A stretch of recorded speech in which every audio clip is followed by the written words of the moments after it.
Okay, so yeah, last time we were talking about types of views in supply chain, right? And then we started to talk about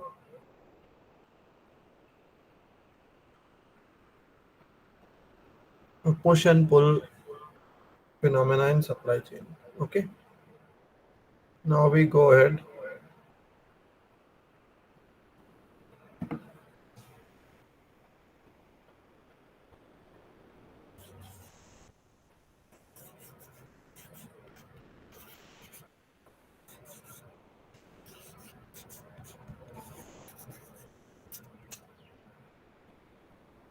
So these are two contrasting views in supply chain which we see.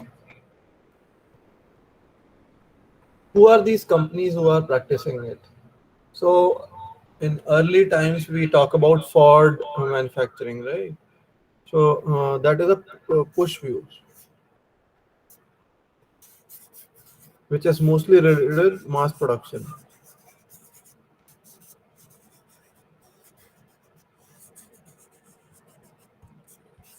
And then we have pull view, which is representative of Toyota production system. So it's also called lean manufacturing.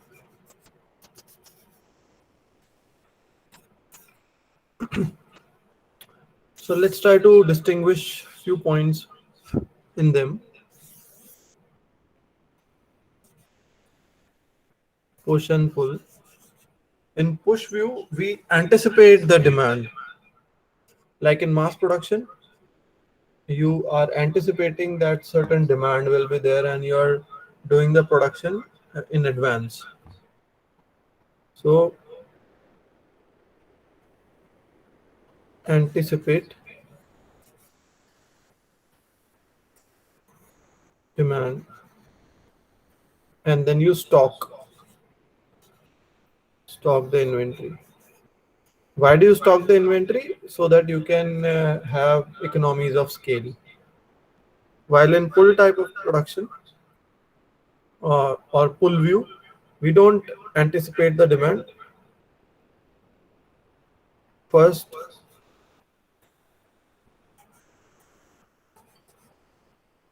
demand is generated.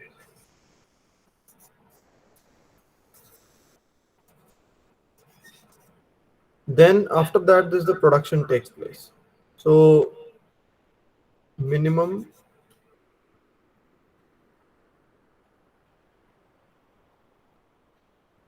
minimum inventory or negligible, you can say, as compared to push.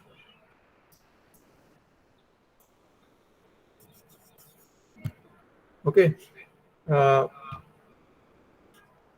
so in push type of system, even people still practice. It's practices. It's not like they are not practicing. So what do they? What are they? What kind of system are they trying to address? They are trying to address that kind of system where you get a lot of responsiveness.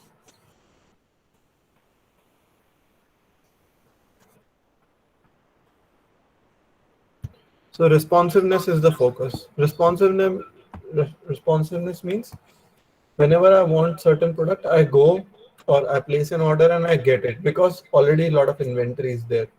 So this the advantage of this kind of system is that it is responsive from uh, the demand satisfaction point of view.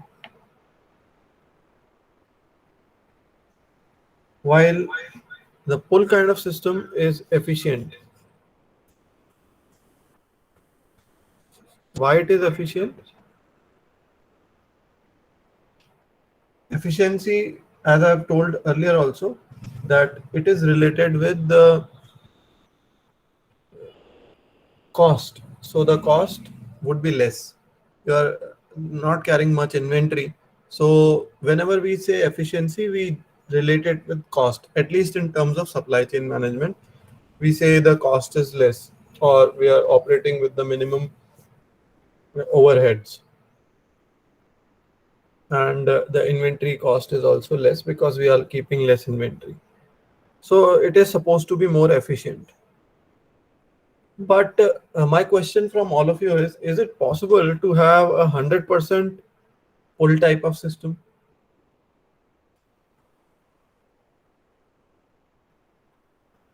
Give me answer. I mean, yes and no, in terms You of yes and no.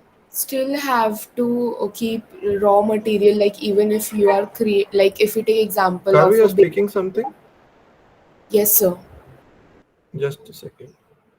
I think.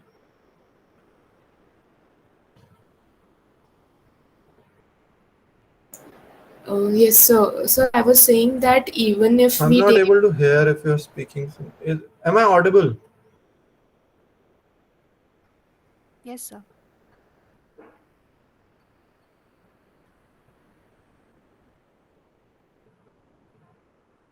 Okay, so anyone else? My question is that is it possible that I can have a pure pull type of system in the complete supply chain?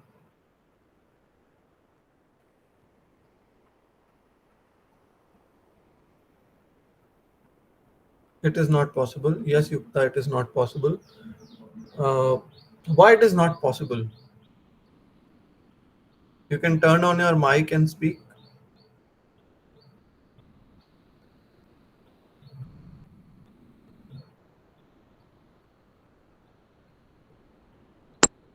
Yes. I don't know why I'm not able to hear you guys. Yukta, you're saying something, but I think why am I not able to hear? Let me take the Bluetooth off.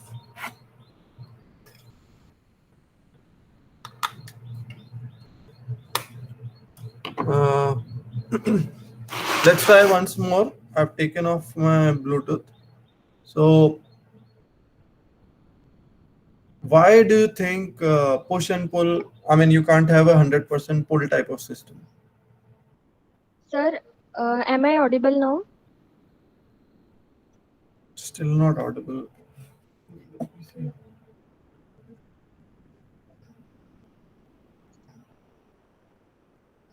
Anyway, some issue may be there. I don't know what's the issue. Let's see.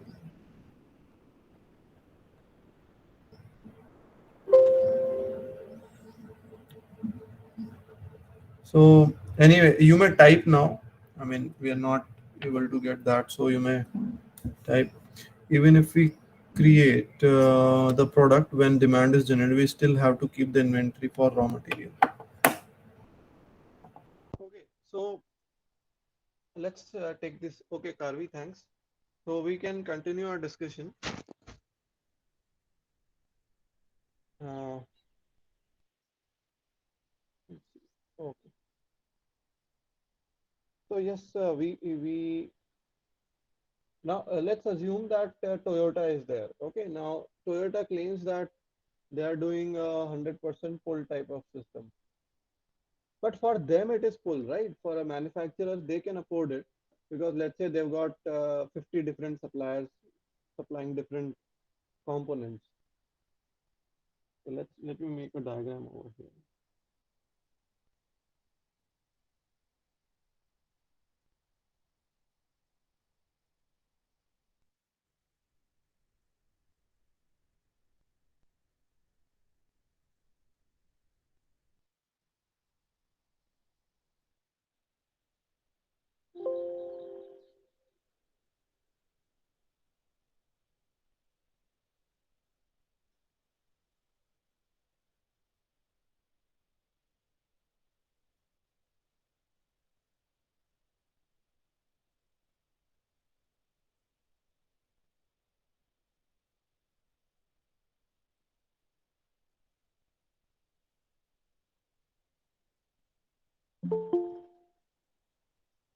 So let's say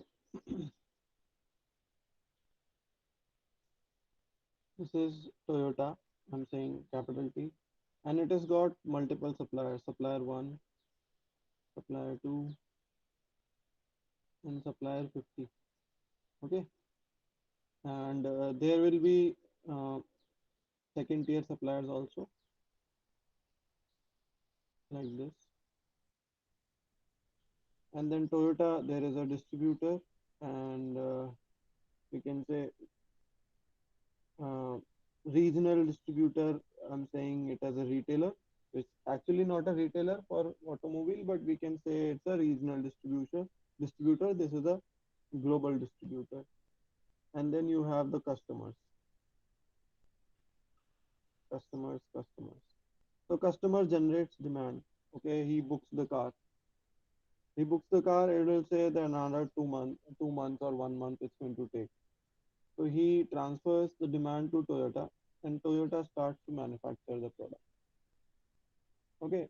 Now let's say this one car demand has been generated just now. Toyota has received. So immediately Toyota will send the uh, requirement to all its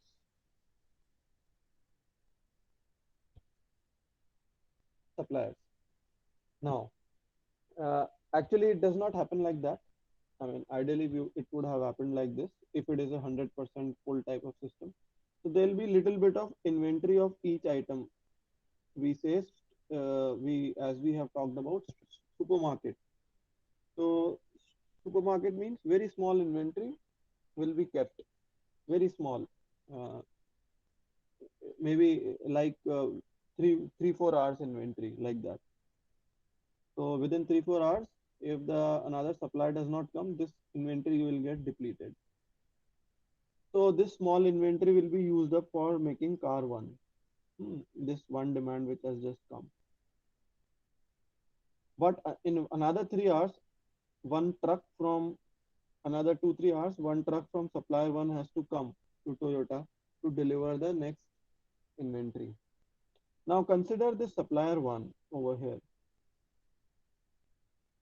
Can he afford to be fully lean, a fully pull based system? Can he afford to have that pull based system? Because he won't be able to manufacture in 3 hours. Even if the units number of units which he's shipping, it's not going to happen that very small units are going to come. Some minimum amount of inventory he will also be shipping, maybe 20 items or 30 items.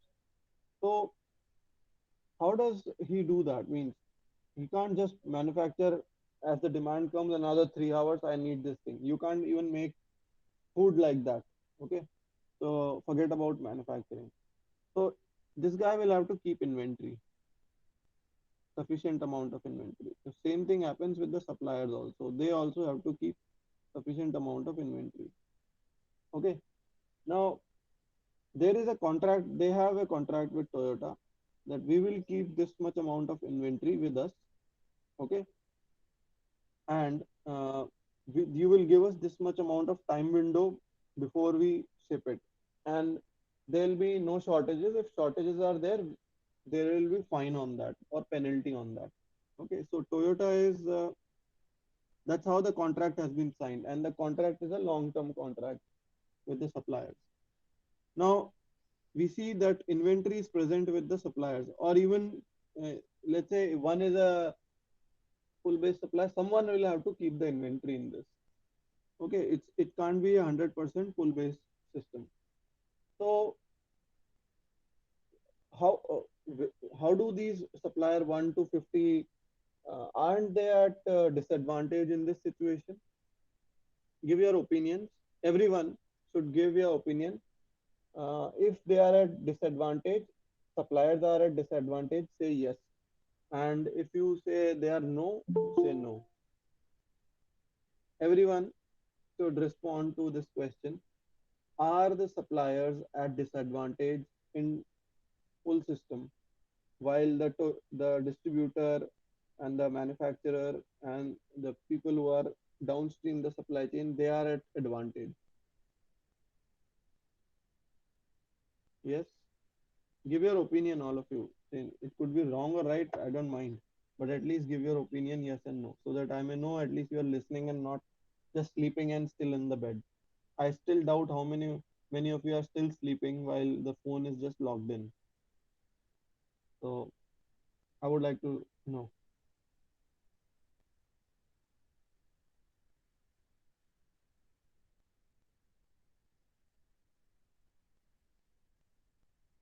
In the message, you have to type if supplier is at disadvantage in this system or not. Say yes if it is at disadvantage. Varun says yes, supplier is at disadvantage.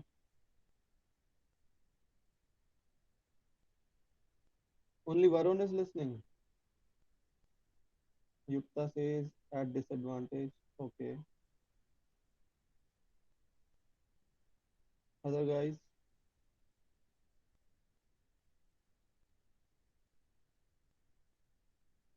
So I see only two people are listening right now. Is it? So I'll put only attendance of two people. That means Varun and Yukta and no one else. Okay, anyway. So I see that they are at disadvantage only if they are sole suppliers to Toyota. If these guys are also supplying the similar inventory to, I mean, similar products to other manufacturers, then they may not be at a bigger disadvantage. I mean, they could do better, but still, since since they are already having inventory which they are not only supplying to Toyota but other automobile manufacturers also, then their inventory turnover may be even higher.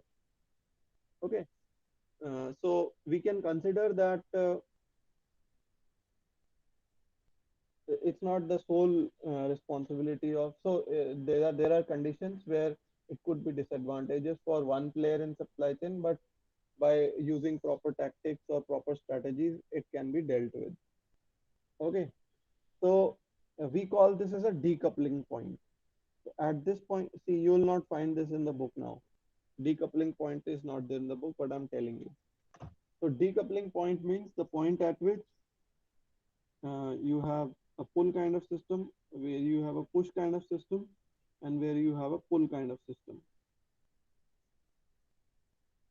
So in this case, the decoupling point is at supplier. That is up to supplier, maybe uh, second tier supplier, main supplier, and then manufacturer. So this is the decoupling point.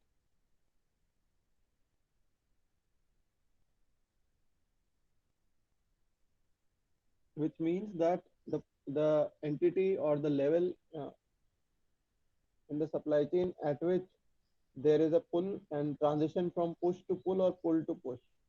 Okay, so there you say is a decoupling point. So decoupling point for automobile manufacturer is at supplier. Not all the automobile, but Ford may be having a different system.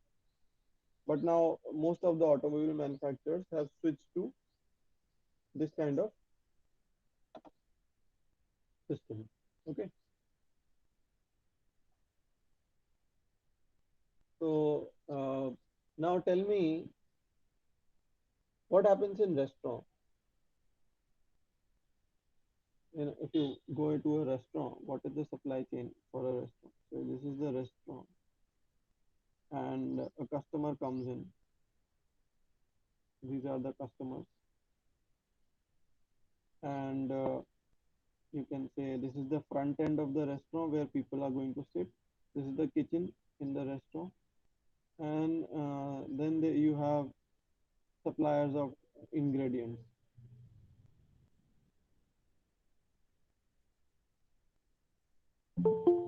So where do you think there'll be a decoupling point in restaurant?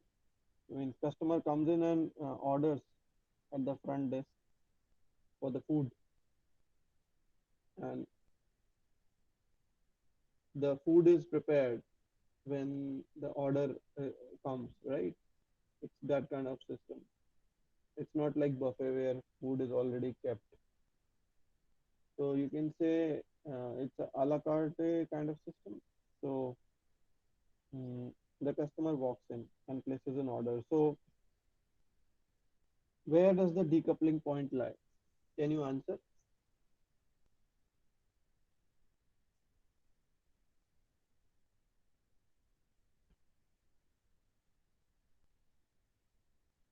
So see, at kitchen, the decoupling point is at kitchen because here the ingredients are already stored as an inventory. Probably a gravy which is being used, which is common across many dishes, is also stocked.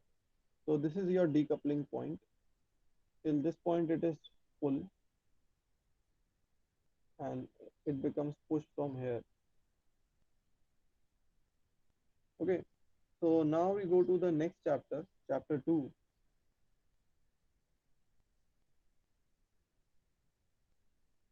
which is about supply chain strategy.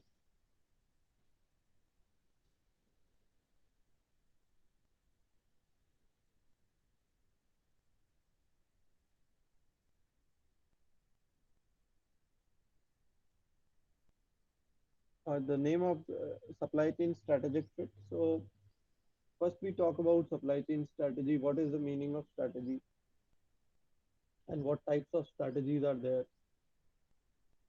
So when a new product is being made, what do the people think? They think that whether it will be able to compete in the market or not. Okay. So so at top you can say there is a business strategy.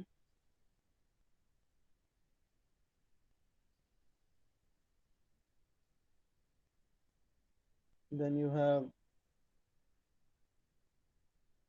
new product development strategy. Then you have marketing strategy.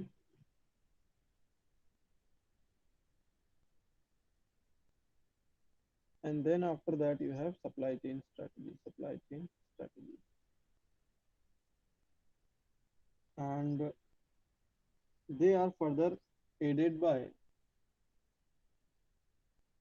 various functions, which are this is new product development function.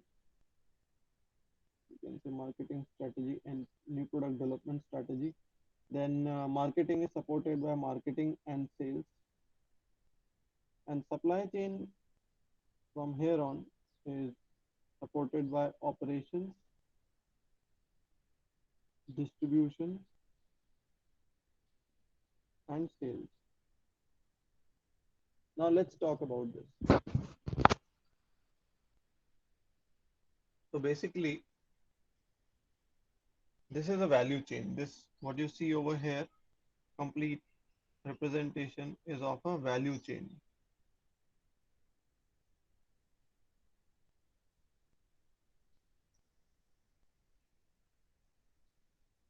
Now, there's a term called competitive strategy, which defines the set of customer needs a firm seeks to satisfy through its products and services. So let's compare Jio and Airtel. I mean, 2 years back or 3 years back, we can compare. What was the competitive strategy of Jio?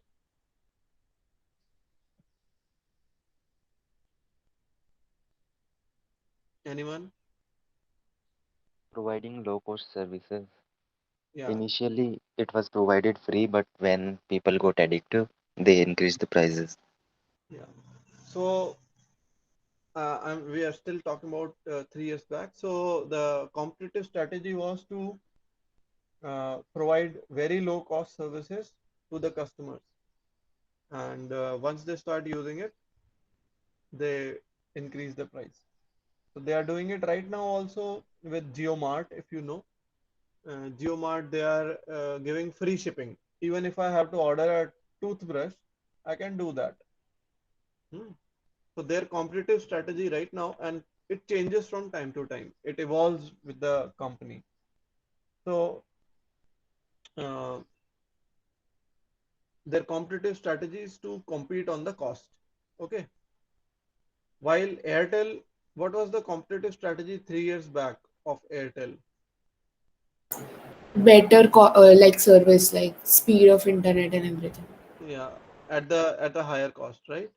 because I still know, I mean, their plans were on the higher end if you compare it with Idea or Vodafone, or there are many companies which were there that time which got shut down.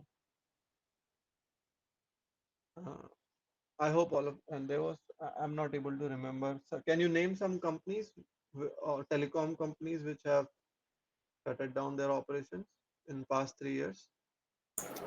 Docomo, Yeah, Vodafone, Idea. uh, Uninor, and some more were there. I'm still, I don't know. Even though I've used it, I'm forgetting.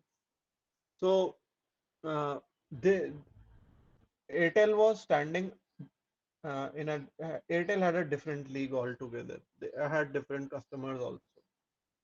It was offering services at a higher cost, while BSNL was giving services at a lower cost, but it was more popular in the isolated regions.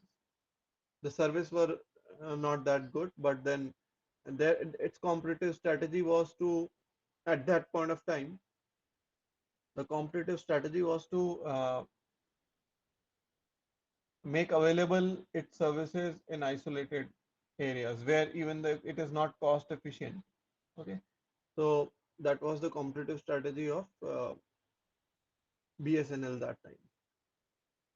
So your business strategy is the complements the competitive strategy. Okay, then you have a product development strategy. Now I'm going to develop a product or portfolio of products. For example, the plans which I'll be giving. I'm giving a bouquet of plans to the customers, telecom customers. You can choose this, you can choose that. How are these designs? How are they designed for every different? If I just want for validity, this is your plan. If I just want data, this is your plan. If I want talk time and data, this is my plan. So who does that? So the, and how do you do that is through product development strategy, or you can say new product development strategy. And these products, this strategy should complement your competitive strategy. It's not like I'm going to develop a kind of a plan uh, which gives a lot of data, but for low customers who are sensitive to price. Probably it will not be successful. So I develop a plan for price sensitive customers, which will give less amount of data on daily basis, will give little bit of talk time also, so that it could reach to mm, uh, customers who are price sensitive. Okay, so that is your new product development strategy. Then marketing and sales strategy, it specifies how market will be segmented and positioned. That is, who are your customers and how are you going to promote your product. Okay, so marketing and sales strategy is there. That means, am I targeting the urban population? So Airtel largely had intention of targeting the urban population when it came. Geo, when it started, it was more targeting to a younger generation rather than the older generation. But then again, it went into the older generation on its own. Okay, and how do I sell it? How do I market it? Am I going to market through digital media? Am I going to market through where should I invest on television advertisements? Shall I advertise through Facebook and Google and all these digital media, or shall I advertise through newspapers? Right. So how much investment should be done in what area, so that, and also it has to support your competitive strategy all the time. There has to be a fit between these. It should not happen. I'm targeting rural population, but I'm doing publication in English newspapers. Okay, so that probably would not help. And then you have supply chain strategy, which is composed of operations, distribution, and sales. So supply chain strategy, it's going to determine the nature of material procurement. So how you're going to purchase the material. Okay, of course, in telecom, we are not purchasing as anything like that. But then in manufacturing or even in restaurant many types of services have production at the back end. Like restaurant has production happening at the back end. Hmm. Although it's a service industry, but on the front end it is service, on the back end it is production. So what kind of material nature of material procurement means on daily basis, on weekly basis, or on uh, monthly basis we are going to do procurement, or the transportation, how the transportation is going to take place, through what modes, and what all places there will be consolidation, right? Then manufacture of product or creation of service, of course, is a part of that. Then distribution, how it will be distributed to the customers, through what channels it will go, in what states it will go, okay, and how many distribution centers should be there. That all becomes part of your supply chain strategy. For example, let's say Walmart. So the competitive strategy of Walmart is to stay low cost, okay, and at low cost they are ensuring high availability. So on one hand you have Walmart, so uh, it's not like they are opened at many places. They are opened in on highways, or uh, on on the places where not it's not heavily populated areas, dense populated areas, but then people purchase in bulk when they go to Walmart, like that. Or even you can consider yourself going to Big Bazaar.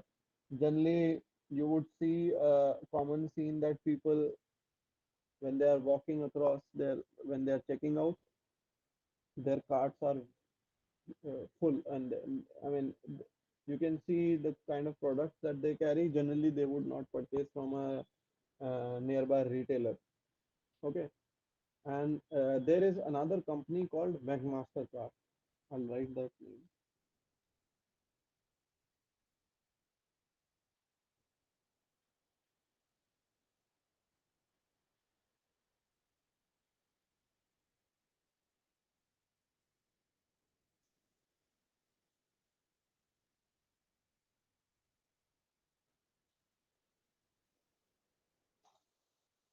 McMaster.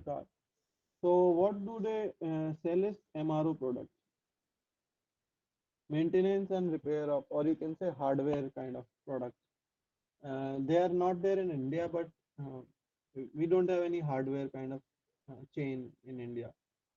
So they carry large amount of variety, more than 40,000 different kind of products. Okay, and they sell by website or through catalogs. I mean, catalog. Earlier there was a time when catalogs used to be there. They used to. How many of you have seen the catalog, product catalogs, which are being which come through post? How many? Just raise your hand. Yeah, probably nowadays you may see that in uh, cosmetics, probably it's still there. Yeah, catalogs are there, but there was a time when we were kids and all. We used to get catalogs often.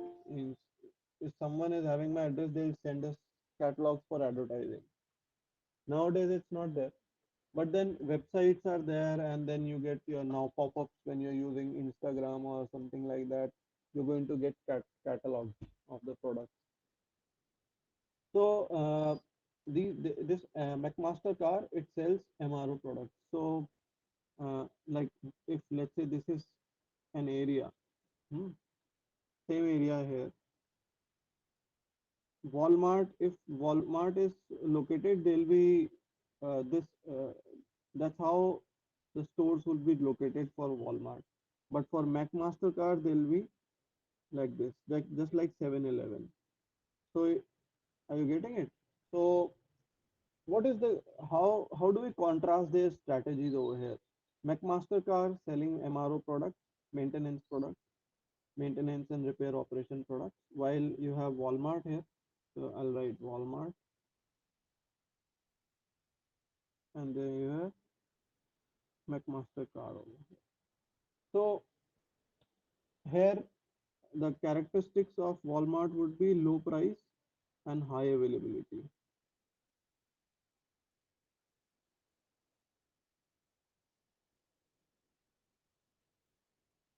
High availability means the product, if you walk into a store and there'll be definitely you're going to get whatever you want to get. While McMaster car over here, in contrast, what it is trying to do is it is trying to provide convenience, just like 7-Eleven, convenience and availability and responsiveness. So here responsiveness we mean in terms of time. Are you getting it? So the strategies of the two, the supply chain strategies of the two people over here seems to be totally opposite or contrary to each other. Walmart, is it convenient? Say yes or no. Is Walmart more convenient or McMaster car more convenient? Write your answer. Which is more convenient for a customer? Which is more convenient? McMaster car is more convenient. Yes, Yukta and yes, Shubhangi. Good. Because they are located more. They are more stores. They are small but more. And similarly, price now because you are locating at so many different places, and if you have to keep inventory of each 40,000 different items at your store, you can imagine that the cost will be definitely higher. So McMaster car is not competing on the price, but they are rather competing on the convenience and responsiveness. Okay, while Walmart is competing on the price. Now, who will be having more availability, Walmart or McMaster car? Availability of the products. Which can afford to have higher availability of products?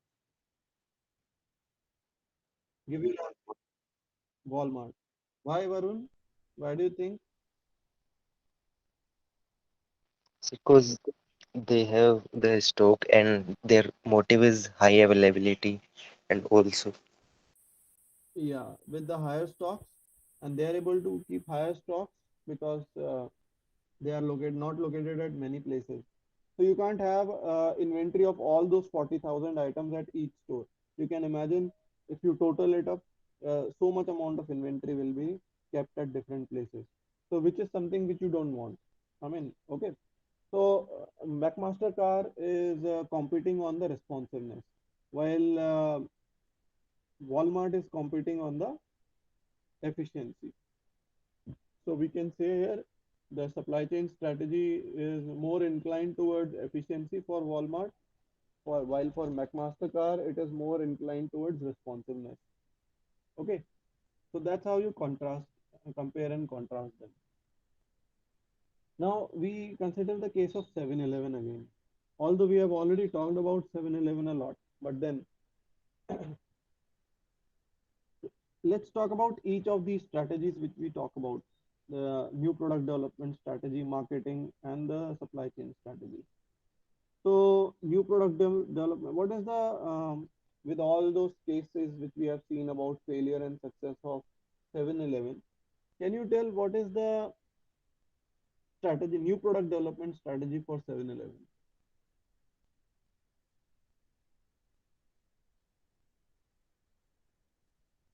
Anyone?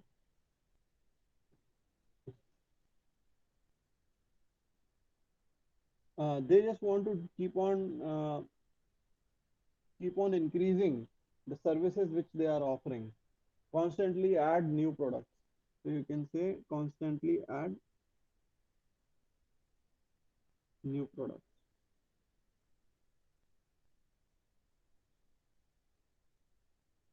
Then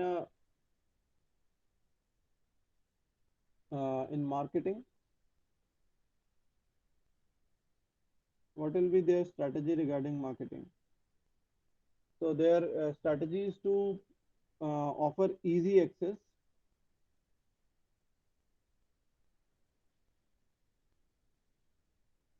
to stores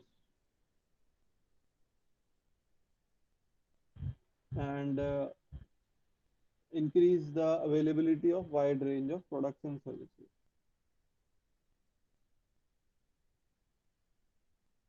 So this is their marketing strategy. Then operations and distribution strategy would be have high density of stores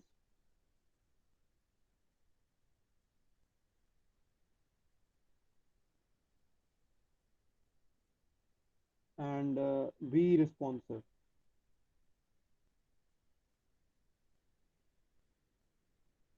And the service part of it,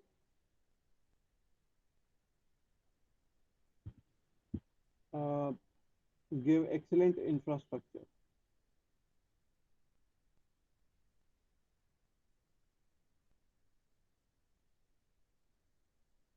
Now, the thing is, if it should be like a circle. If you are, if your new product development strategy is to keep on introducing new products. If you are introducing new products, then they should be available to the customers. So your marketing strategy should be aligned with the new product development strategy. And if you are providing easy access to the customers, in order to provide easy access to customers, your operation and distribution strategy should be aligned to have high density. So operations and distribution strategy should complement your marketing strategy by providing high density of stores. And even if you provide high density of stores, in order to be successful, so that you get standard services everywhere, you should have excellent infrastructure. So there should be a virtuous cycle. We call it as a virtuous cycle,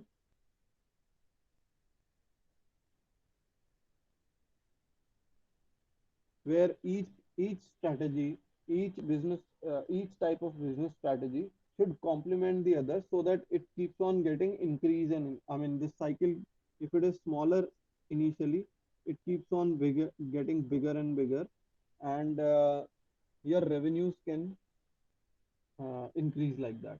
So this is we call it as a virtuous cycle, so that every functional strategy should complement each other. So to revise again, your business strategy could be divided into three different strategies: new product development strategy, marketing strategy, and supply chain strategy. All these three strategies are supported by functional strategies, or you can say these functions. So these three strategies are called functional strategies.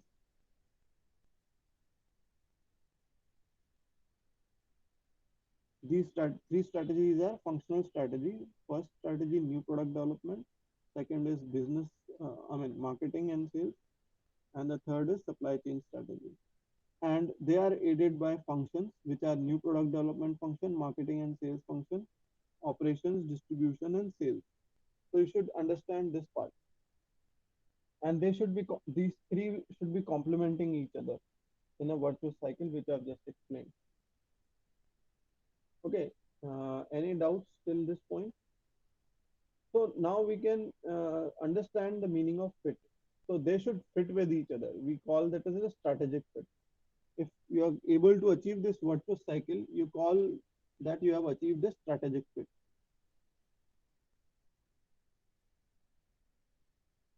Okay, so now we end today's lecture, and now you can give the attendance. If you have anything to discuss, you can tell now.